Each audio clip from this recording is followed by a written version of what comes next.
Você acredita na teoria criacionista ou evolucionista? Ah, você não sabe o que significa cada uma delas? Ah, então fica comigo aqui no meu canal e vamos descobrir juntos.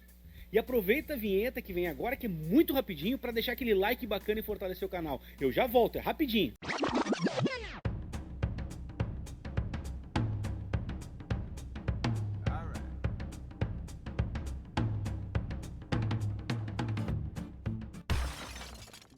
O criacionismo é a teoria ou crença religiosa na qual a humanidade e toda a vida na Terra e no universo também são frutos da criação de um ser sobrenatural. Essa teoria parte do pressuposto de que essas criações não estariam sujeitas a evoluções ou transformações. O criacionismo é um discurso baseado em tradições escritas que buscam explicações literais para narrativas mítico-religiosas presentes nas escrituras sagradas. Seja a Bíblia para os cristãos, o Alcorão para os muçulmanos ou a Torá para os judeus.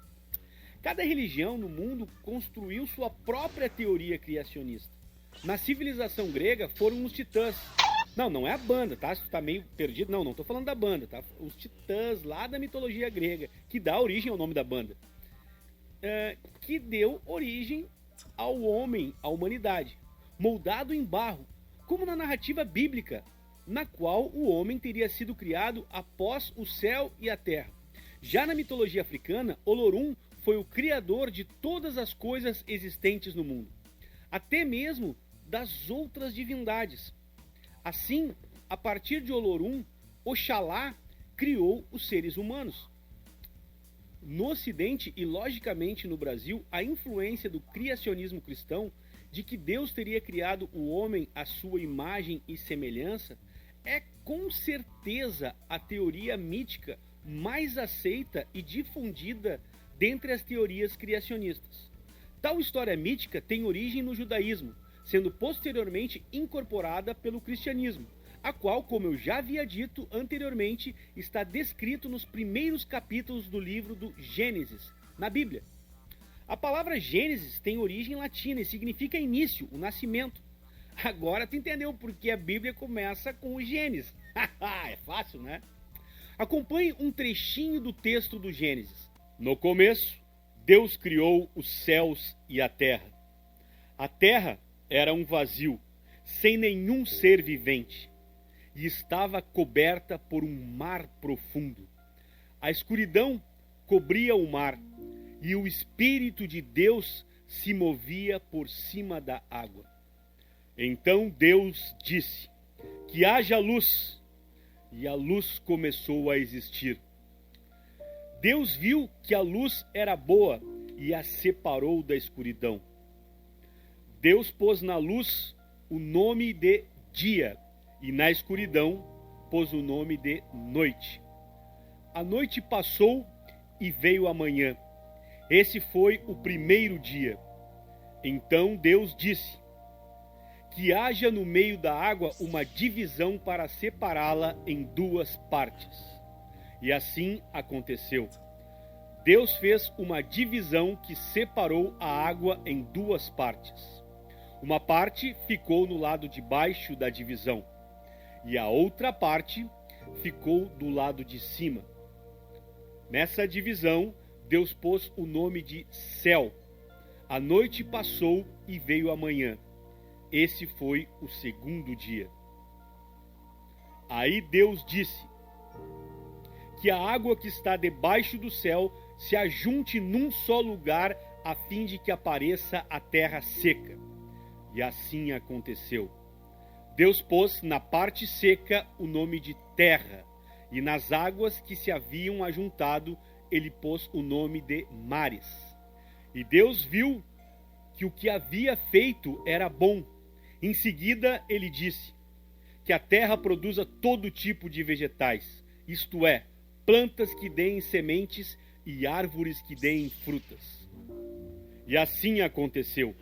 A terra produziu todo tipo de vegetais, plantas que dão sementes e árvores que dão frutas. E Deus viu que o que havia feito era bom. A noite passou e veio a manhã. Esse foi o terceiro dia.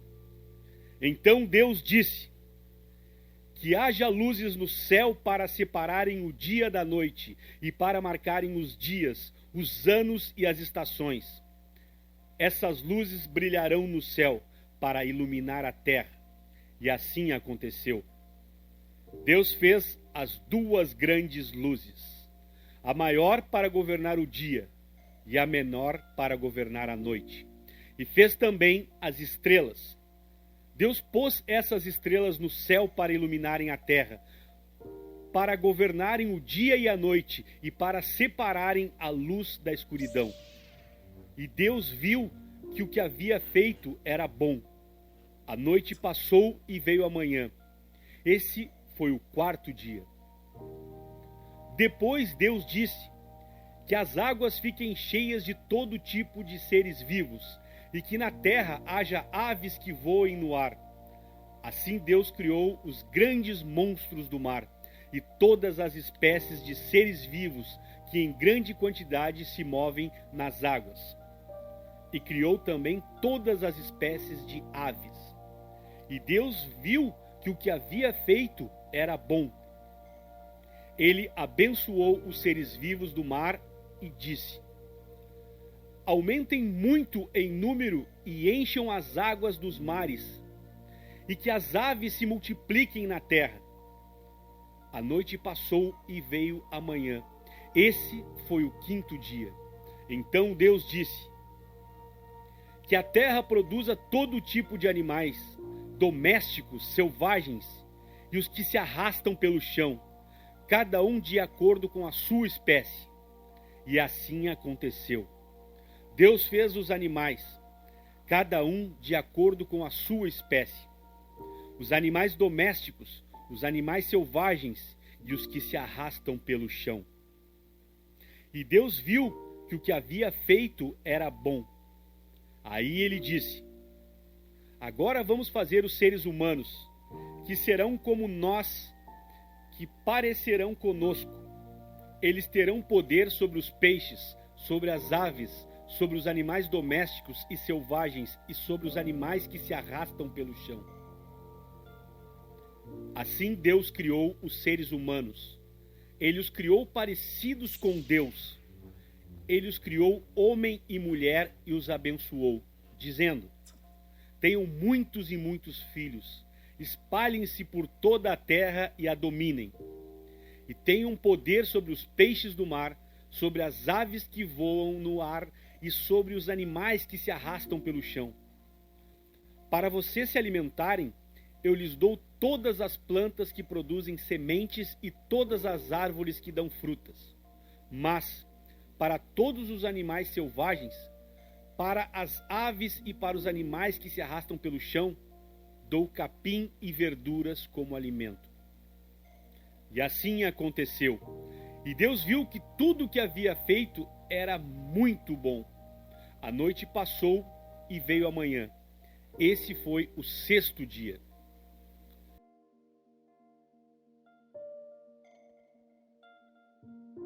Esse trecho da Bíblia é do livro do Gênesis, capítulo 1, gente. Agora vamos combinar, essa parte que Deus deu poder demais para a humanidade. Hoje eu penso assim, será que foi legal?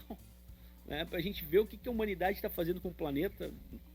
Ela destrói o planeta muito mais, né? Ele deu o livre... Eu não consigo nem falar. Ele deu o livre arbítrio. Agora a gente que aguente, né? Cabe a mim, a vocês aí que estão assistindo, a gente tentar melhorar isso, melhorar a humanidade. Que vamos combinar, a humanidade anda difícil, né? Mas tem gente boa, essa é a nossa sorte. Bom, seguimos. Agora vamos conhecer a teoria evolucionista, a qual descreve o desenvolvimento das espécies que habitavam ou habitam o planeta Terra. Ou seja, as espécies atuais que descendem de outras espécies que sofreram modificações ao longo do tempo e transmitiram novas características aos seus descendentes. Charles Darwin, autor de A Origem das Espécies, livro publicado em 1859, é um dos grandes nomes sobre teorias relacionadas ao evolucionismo. A teoria baseia-se na seleção natural das espécies e é aceita até hoje. A teoria evolucionista propõe que a evolução das espécies ocorre por meio da seleção natural conforme ocorrem mudanças ambientais.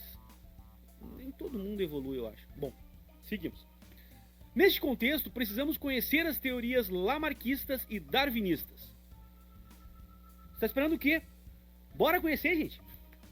O termo lamarquismo tem origem nas teorias do naturalista francês Jean-Baptiste de Lamarck, o qual foi muito importante para o desenvolvimento das ideias evolucionistas, tendo publicado o livro Filosofia Zoológica, com suas conclusões em 1809, sendo que o conjunto de suas teorias é o que chamamos de lamarquismo, no qual ele propunha a lei do uso e desuso, que consistia no desenvolvimento ou atrofiamento de partes do corpo, de acordo com seu uso ou desuso, respectivamente.